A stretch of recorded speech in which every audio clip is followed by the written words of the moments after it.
The Boston Globe published an interesting comic in 1899. It ran on March 5th, barely 90 days after the Treaty of Paris was signed the year before, the provisions of which included Spain's relinquishment of Cuba and its cession of Puerto Rico and Guam to the United States.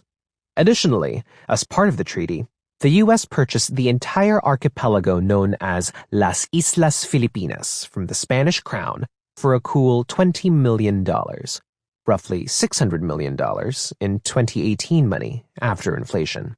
History books, when they care to remember it, see the ratification of this treaty and the U.S. victory in the Spanish-American War as the point where the nation began its ascent as a world power. The comic from the Boston Globe is called Expansion, Before and After. The central figure is a grotesque brown-faced caricature of a Filipino. He's smiling toothily in a suit, a Stars and Bars Americana, and labeled The Filipino After Expansion. The crude before image has him in a grass skirt, bare-chested and barefoot, wielding a spear and bow. The surrounding panels portray him in similar befores and afters, that is to say, pre- and post-colonial makeover. In one, the description goes, "He could exchange his war club for the baseball bat readily." Another, "From the war dance to the cakewalk is but a step."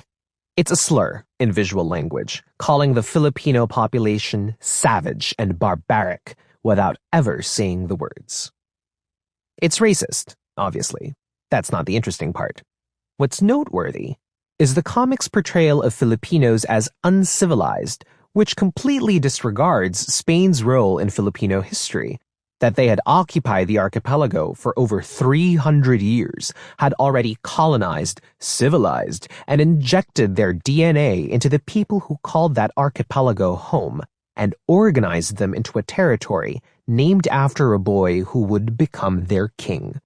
By the time the Mayflower set sail, Las Islas Filipinas had been part of Europe's most powerful monarchy for a century.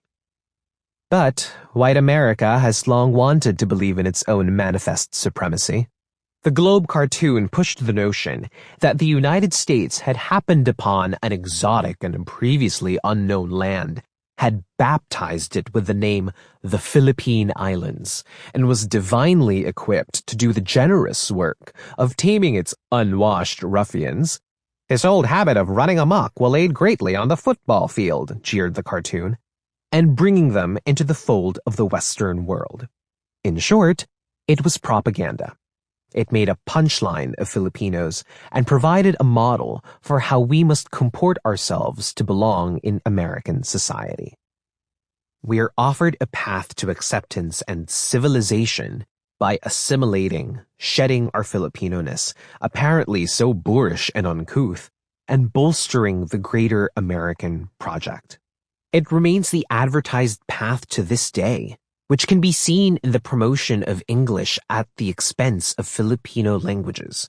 Common are the Filipino Americans who do not speak their family's mother tongue because their parents did not teach them. Such is an immigrant's gambit.